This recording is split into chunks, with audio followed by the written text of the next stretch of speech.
ফারসা নামে একটা মেয়ে দেখি ওই রামিসার হত্যার পর সে নাকি সারা রাত ঘুমাইতে পারে নাই, আবার এসে সকালে বলতেছে মেকআপ করে যে সালমান মুক্তাদিকে নিয়ে বলতেছে কন্ডোমের স্পন্সর সে নাকি শরিয়া আইন চায়।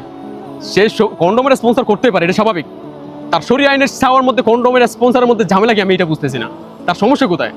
আর সালমান মুক্তাদির আমাদের দেশের জন্য যা করে গেছে, 24-এ যা করছে, এখন যা করতেছে, আর সালমান মুক্তাদির মতো বেয়াদব হইতে পারে, এই বেয়াদব বাংলাদেশের গড়ে গড়ে দরকার আমাদের। এই বাংলাদেশের জন্য এরকম বেয়াদবই পারফেক্ট। আরে পারসা যদি কন্ডোমের স্পন্সর যদি সে আগেই করতো, তাহলে তোর মতো এরকম বেজন্মাই বাংলাদেশের মাটিতে জন্ম হইতো না, বুঝলি? সে শরিয়ান চাইতে পারে, শরিয়ান চাইলে তো এখন তো তোরা তো আর বেফরভাবে নাচানাচি করতে পারবি না, উলঙ্গভাবে ক্যামেরার সামনে আসতে পারবি না, মিডিয়াতে আসতে পারবি না।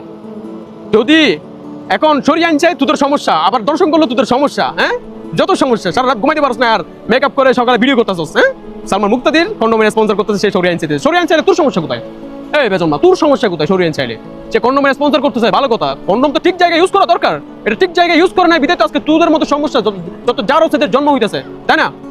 কন্ডোমের স্পন্সর করতে হবে সালমান ভাই, তুই কন্ডোমের স্পন্সর কর, স্ট্রবেরি, হ্যাঁ স্ট্রবেরি, এটা একটু ভালো মার্কেট আছে, বুঝছস? এটাই কর, বুঝছস? হালি মানে যা তা না, মানে জানোস কি শরিয়া আইন সম্পর্কে জানোস?